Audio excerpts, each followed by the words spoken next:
ഈശോ മിശിഹായ്ക്ക് സ്തുതിയായിരിക്കട്ടെ. പ്രിയപ്പെട്ട ദൈവജനമേ, നോമ്പുകാല ധ്യാന ചിന്തകളിലൂടെ നമ്മൾ കടന്നു പോവുകയാണ്.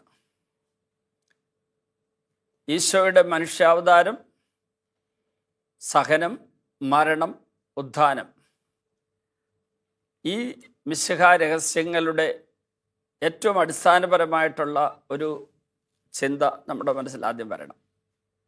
എന്തുകൊണ്ടാണ് ഈശോ മനുഷ്യനായി അവതരിക്കേണ്ടി വന്നത്? ഈശോ സഹിക്കേണ്ടി വന്നത്, മരിക്കേണ്ടി വന്നത്? അതിന് രണ്ട് കാരണങ്ങൾ ഇപ്പം എൻ്റെ മനസ്സിൽ വരുന്നുണ്ട്. ഒന്ന്, മനുഷ്യൻ്റെ പാപമാണ് അതിന് കാരണമായി തീർന്നത്. രണ്ടാമതായി, ദൈവത്തിൻ്റെ മഹാസ്നേഹവും കരുണയുമാണ് അവിടുത്തെ മനുഷ്യാവതാര രക്ഷാകര പ്രവർത്തികൾക്കുള്ള കാരണം. ചില ദൈവശാസ്ത്രജ്ഞന്മാർ പറയുന്നത്, മനുഷ്യൻ പാപം ചെയ്ത് അധപതിച്ചില്ലായിരുന്നെങ്കിൽ പോലും ഈശോ ഈ ലോകത്തിൽ മനുഷ്യനായി അവതരിക്കുമായിരുന്നു എന്നാണ്. ദൈവത്തിന് മനുഷ്യരോടുള്ള സ്നേഹം പ്രകടമാക്കാനും അവർ യേശുവിൻ്റെ ഈ ലോക മനുഷ്യാവതാര രഹസ്യങ്ങളിലൂടെ ആർജിക്കേണ്ട കൃപാനിറവ് ആർജിക്കാൻ അവരെ സഹായിക്കാനുമായി ഈശോ മനുഷ്യനായി അവതരിക്കുമായിരുന്നു എന്ന് പറയുന്ന ദൈവശാസ്ത്രജ്ഞന്മാരുണ്ട്. മലയാളത്തിൽ ഈടുറ്റ ഗ്രന്ഥങ്ങൾ സംഭാവന ചെയ്ത ജെയിംസ് കിളിയനാനിക്കൽ അച്ഛൻ, താമരശ്ശേരി അച്ഛനാണ്. അച്ഛന് അങ്ങനെ ഒരു കാര്യത്തിലാണ് അച്ഛൻ്റെ ദൈവശാസ്ത്രപരമായിട്ടുള്ള പ്രബോധനം അച്ഛൻ നൽകുന്നത്. ഞാനത് വർഷങ്ങൾക്ക് മുമ്പ് അങ്ങനെ ചിന്തിച്ചിരുന്നു. ഈശോ മനുഷ്യാവതാരം ചെയ്യുന്നതിന് കാരണം മനുഷ്യൻ്റെ പാപം മാത്രമല്ല.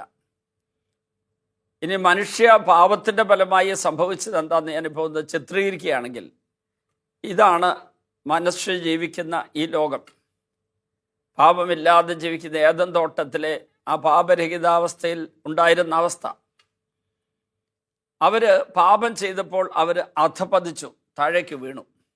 ഈശോ മനുഷ്യനായിട്ട് അവതരിച്ച് ഈ താഴേക്കിറങ്ങി മനുഷ്യൻ്റെ പാപമൊഴികെയുള്ള ബാക്കി എല്ലാ കാര്യങ്ങളും അവനോട് പങ്കാളിയായി തീർന്ന് അവനെ പാപത്തിൻ്റെ പിടിയിൽ നിന്ന് മോചിപ്പിക്കാൻ വേണ്ടി പാടുപെട സഹിച്ച് മരിച്ചു. അത് ഈ താഴേക്കിറങ്ങൽ വേണ്ടി വന്നത് ഈ ഭൂമിയുടെ തലത്തിൽ നിന്ന് വീണ്ടും അതിനേക്കാളുപരിയായ ഒരു മരണത്തിൻ്റെ അവസ്ഥയിലേക്ക് താഴ്ന്നിറങ്ങിയത് നമ്മുടെ പാപം വഴിയാണ്. അല്ലെങ്കിലും ഈശോ തൻ്റെ സ്നേഹം പ്രകടമാക്കാൻ പിതാവായ ദൈവം തൻ്റെ സ്നേഹം പുത്രനായ യേശുവിലൂടെ പരിശുദ്ധാത്മാവിനെ നൽകിക്കൊണ്ട് പ്രകടമാക്കാനായിട്ട് പുത്രനെ അയക്കുമായിരുന്നു എന്ന് ചിന്തിക്കാനാണ് എനിക്കിഷ്ടം. അങ്ങനെ ചിന്തിക്കുകയും അങ്ങനെ പഠിപ്പിക്കുകയും ചെയ്ത ദൈവശാസ്ത്രജ്ഞന്മാരും ഉണ്ട്. ഏതായിരുന്നാലും ഈശോയുടെ ഈ സഹനത്തിൻ്റെയൊക്കെ കാരണം, സഹിച്ച് മരിക്കാൻ ഉണ്ടായ കാരണം നമ്മുടെ പാപമാണ്. അതിൽ നിന്ന് നമ്മുടെ പാപത്തെക്കുറിച്ചുള്ള ഒരു ചിന്തയിലേക്ക് വരാം. തുടർച്ചയായിട്ട് ചില ക്ലാസ്സുകളിലൂടെ ഓരോ ദിവസവും നമ്മൾ അതിനെക്കുറിച്ച് കൂടുതൽ ആഴത്തിൽ പഠിക്കും. അങ്ങനെയാണ് പരിശുദ്ധാത്മ എന്നെ പ്രേരിപ്പിക്കുന്നത്.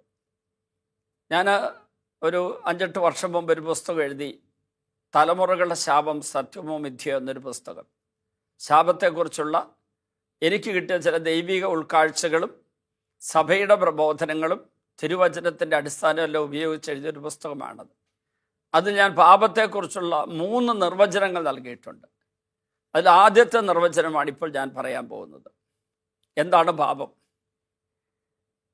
രക്ഷിക്കാൻ വേണ്ടി സ്നേഹപൂർവം കരങ്ങൾ വിരിച്ച് മാടി വിളിച്ച് വരിക എന്ന് എന്നെ വിളിച്ച് എന്നെ ആശ്ലേഷിക്കാൻ, തൻ്റെ കൃപ എനിക്ക് സമൃദ്ധമായി നൽകാൻ, എന്നെ ഒരു നല്ല ദൈവ പൈതലാക്കി ഈ ലോകത്തിൽ വളർത്താൻ വേണ്ടി മാടി വിളിച്ചുകൊണ്ടിരിക്കുന്ന ദൈവത്തോട് ഞാൻ നോ പറഞ്ഞിട്ട്, മധുര മോഹന വാഗ്ദാനങ്ങളുമായി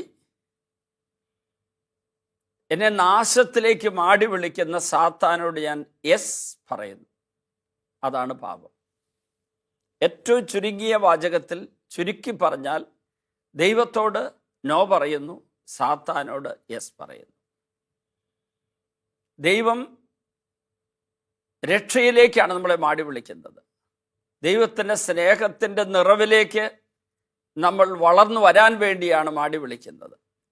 ദൈവത്തിൻ്റെ ക്ഷണം, അതിൻ്റെ അർത്ഥം എന്താണെന്ന് ചോദിച്ചാൽ, അവിടുത്തെ സ്നേഹത്താലാണ് നാം സൃഷ്ടിക്കപ്പെട്ടത്. സ്നേഹം മൂലമാണ് നാം സൃഷ്ടിക്കപ്പെട്ടത്. അവിടുത്തെ സ്നേഹമാണ് നമ്മുടെയൊക്കെ സൃഷ്ടിക്ക് കാരണമായി തീർന്നത്. ആ സ്നേഹം ദൈവം നിരന്തരം നമുക്ക് ചൊരിഞ്ഞു തന്നുകൊണ്ടിരിക്കുകയാണ്. അങ്ങനെ തരുന്ന ആ സ്നേഹം റോമ 5:5 വായിക്കുന്നു, നമുക്ക് നൽകപ്പെട്ട പരിശുദ്ധാത്മാവിലൂടെ ദൈവത്തിൻ്റെ സ്നേഹം നമ്മുടെ ഹൃദയങ്ങളിലേക്ക് ചൊരിയപ്പെട്ടുകൊണ്ടിരിക്കുന്നു. പരിശുദ്ധാത്മാവിലൂടെയാണ് ഈ സ്നേഹം നമ്മിലേക്ക് ഒഴുകി വന്ന് നിറഞ്ഞുകൊണ്ടിരിക്കുന്നത്. നമ്മുടെ ശരീരത്തിന് ഭക്ഷണം ആവശ്യമാണ്, പ്രാണവായു ആവശ്യമാണ്, വെള്ളം ആവശ്യമാണ്, നിലനിൽപ്പിനും വളർച്ചയ്ക്കും. അതുപോലെ തന്നെ നമ്മുടെ ആത്മാവിന് അതിൻ്റെ ഭക്ഷണം ആവശ്യമാണ്, നിലനിൽപ്പിനും വളർച്ചയ്ക്കും.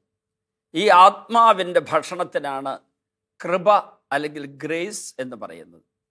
അതിന് പല വാക്കുകളുണ്ട്, ഉപയോഗിക്കുന്നുണ്ട് ദൈവശാസ്ത്രത്തിൽ, ബൈബിളിലും. കൃപ, വരപ്രസാദം, ദൈവിക ജീവൻ.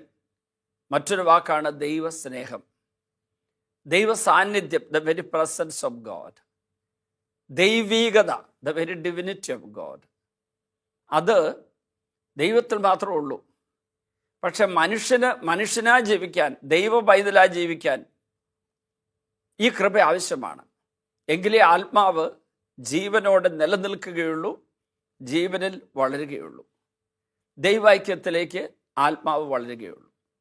അതുകൊണ്ട് സ്നേഹനിധിയായ ദൈവം പരിശുദ്ധാത്മാവിലൂടെ നമ്മിലേക്ക് ഈ സ്നേഹം നിരന്തരം ഒഴുക്കി തന്നുകൊണ്ടിരിക്കുകയാണ്. അത് എങ്ങോട്ടാണ് ഒഴുക്കി തരുന്നത്? നമ്മുടെ ആത്മാവിലേക്ക്. നമ്മുടെ ആത്മാവാണ് നമ്മിലുള്ള ദൈവത്തിൻ്റെ ഛായയും സാദൃശ്യവും സംവഹിക്കുന്ന ഇൻറ്റേർണൽ ഫാക്കൽറ്റി.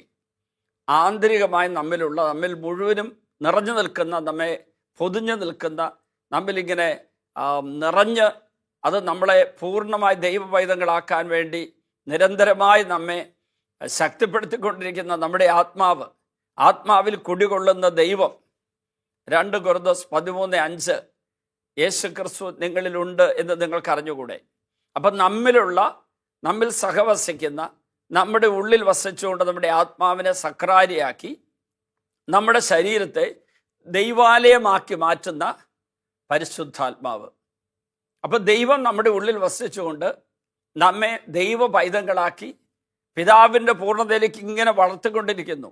എന്നിട്ട് ഈ ലോക ജീവിതത്തിന് ശേഷം, ആഫ്റ്റർ ദ എർത്ത്ലി സജേൺ, ഈ ലോക ജീവിത യാത്രയുടെ അവസാനത്തിൽ, പ്രഭാഷകൻ 17:2 പറയുന്നത് പോലെ ചുരുങ്ങിയ കാലം മാത്രം ദൈവം മനുഷ്യൻ നിശ്ചയിച്ചു കൊടുത്തിരിക്കുന്നു. ആ ചുരുങ്ങിയ കാലം കഴിയുമ്പോൾ, സങ്കീർത്തനം 139:16 പറയുന്നത് പോലെ, എനിക്ക് നിശ്ചയിക്കപ്പെട്ട നാളുകൾ കഴിയുമ്പോൾ എൻ്റെ ആത്മാവിനെ ദൈവം തിരിച്ചെടുക്കുന്നു.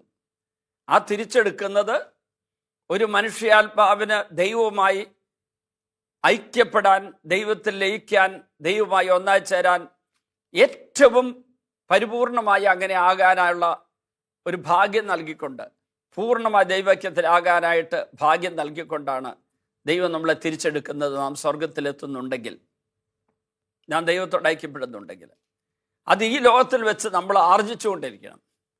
ഇവിടെ വെച്ച് നമ്മൾ ആർജിക്കുന്ന ദൈവകൃപയുടെ നിറവാണ് സത്യത്തിൽ നമ്മളെ ദൈവ പൈതങ്ങളാക്കി, ദൈവദാസരാക്കി, ദൈവത്തിൻ്റെ പ്രിയഭാജനങ്ങളാക്കി മാറ്റുന്നത്. അങ്ങനെ മാറ്റുന്ന ദൈവം നമ്മളെ പരിപൂർണമായിട്ട് തൻ്റെ ആ സ്നേഹ നിറവിലേക്ക്, ഐക്യത്തിലേക്ക് നയിച്ചുകൊണ്ടിരിക്കുകയാണ്. അങ്ങനെ നമ്മളെ മാടി വിളിച്ച് തൻ്റെ ഐക്യത്തിലേക്ക്, രക്ഷയിലേക്ക് മാടി വിളിക്കുന്ന ദൈവത്തോട് ഞാൻ വിചാരത്താലോ വാക്കാലോ പ്രവൃത്തിയാലോ ഉപേക്ഷയാലോ നോ പറയുന്നു. അങ്ങനെ നോ പറയുമ്പോൾ മറ്റൊരു കാര്യം കൂടെ നടക്കുന്നുണ്ട്. മോഷ്ടിക്കാനും കൊല്ലാനും നശിപ്പിക്കാനുമായി വരുന്ന സാത്താനോട്, നുണയനും നുണയുടെ പിതാവ് കൊലപാതകമായ സാത്താനോട്, യോഹന്നാൻ 10:10, യോഹന്നാൻ 8:44, ആ സാത്താനോട് ഞാൻ യെസ് പറയുന്നു. മധുരമോഹന വാഗ്ദാനങ്ങളും അവനും എന്നെ മാടി വിളിച്ചുകൊണ്ടിരിക്കുക. ജഡത്തിലൂടെയും ലോകത്തിലൂടെയും അവൻ്റെ ഉപകരണങ്ങളിലൂടെ, അവൻ്റെ കൂടെയുള്ളവരിലൂടെ എന്നെ മാടി വിളിച്ചുകൊണ്ടിരിക്കുക. ആ ദൈവത്തോട്, ആ പിശാചിനോട്, ദൈവത്തോടല്ല ആ പിശാചിനോട് ഞാൻ യെസ് പറയുന്നു. അതാണ് പാപം. അപ്പം പാപം ചെയ്യുന്ന ഓരോ നിമിഷവും പിശാചിനോട് യെസ് പറയുമ്പോൾ, ദൈവത്തോട് നോ പറയുമ്പോൾ ഒരു മഹാദുരന്തം ഉണ്ടാകും. അത് നമ്മൾ തുടർന്നുള്ള ദിവസങ്ങളിൽ ധ്യാനിക്കും.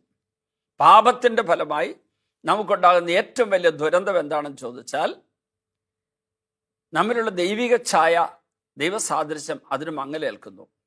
നമുക്ക് ദൈവൈക്യം നഷ്ടപ്പെടുന്നു. ദൈവത്തിൻ്റെ ഈ കൃപ ആർജിക്കുന്ന കാര്യം അവിടെ വെച്ച് ബ്ലോക്കായിരിക്കുന്നു.